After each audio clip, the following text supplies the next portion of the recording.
Channel.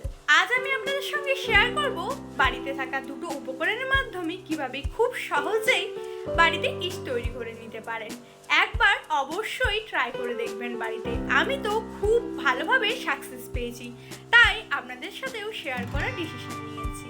ভিডিওটি last অবধি দেখবেন। ভিডিওটি ভালো লাগলে অবশ্যই একে লাইক করে দেবেন এবং আপনজনদের সঙ্গে শেয়ার করতে ভুলবেন না কিন্তু।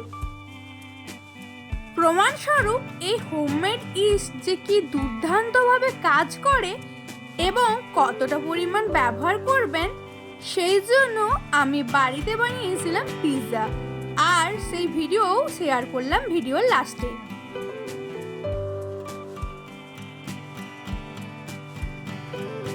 ইস্ট বানানোর জন্য সর্বপ্রথম আমি নিয়ে নিয়েছি 1 কাপ ঈষদুষ্ণ গরম জল। জলটা বেশি গরম হলে হবে না, হাত ছোঁয়া গরম, একেই বলা হয় ঈষদুষ্ণ গরম জল। এরপর এর মধ্যেখানে দিয়ে দিতে হবে 1 চামচ চিনি। চিনিটাকে গরম জলের মধ্যে ভালো করে মিশিয়ে নিতে হবে। চিনিটা জলের মধ্যে পুরোপুরিভাবে গুলে যাওয়ার পর এরপর এর মধ্যে দিয়ে দেব এই চামচের 4 চামচ মতো ময়দা।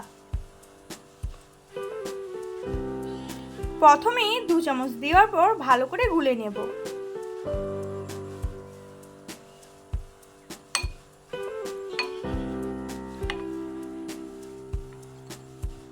দু চামচ গুলে নিয়েছি ভালোভাবে। এরপর দিয়ে দেব আরো 2 চামচ।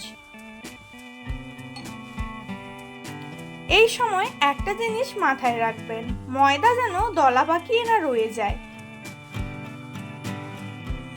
এক্ষেত্রে খেয়াল রাখবেন পেস্টটা যেন না একবারে পাতলা হয়ে যায়। যদি পাতলা হয়ে যায় তাহলে জল উপরে ভেসে যাবে এবং ময়দা নিচে রয়ে যাবে, এতে ইস্ট তৈরি হবে না। এরপর এটাকে 7 থেকে 8 ঘন্টার জন্য এভাবে ঢেকে রেখে দিতে হবে। 7 থেকে 8 ঘন্টা পর যখন খুলে দেখবেন এরকম বুদবুদ সৃষ্টি হয়েছে। এটাই ইস্ট।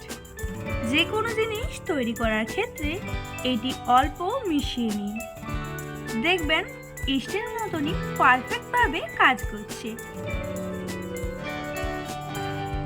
এই হোমমেড ইস্ট দিয়েই আমি পিৎজা তৈরি করেছি বাড়িতে, প্রমাণস্বরূপ আপনাদের সঙ্গে শেয়ার করছি। প্রথমে ময়দার সাথে যেমন লবণ দিয়ে নিতে হয় দিয়ে নিয়েছি, এরপর ব্যবহার করেছি হোমমেড ইস্টটা। আমার ময়দার পরিমাণ 500 গ্রাম মতো, তাই জন্য ইস্টটাও একটু বেশি লাগবে, যেহেতু বাড়িতে তৈরি তো তাই পরিমাণটাও একটু বেশি। এর জন্য দিয়ে দিয়েছি 3 চামচ ইস্ট। এরপর ময়দাটাকে জল দিয়ে মেখে নিয়েছিলাম, নরম একটি ডো তৈরি করে নিয়েছিলাম। এরপর 1 থেকে 1.5 ঘন্টা মতো ঢেকে রেখে দিতে হবে, যেহেতু হোমমেড ইস্ট তাই টাইমটাও একটু বেশি। 1 থেকে 1.5 ঘন্টা পর যখন খুলে দেখি আমি নিজেও অবাক হয়ে গিয়েছিলাম।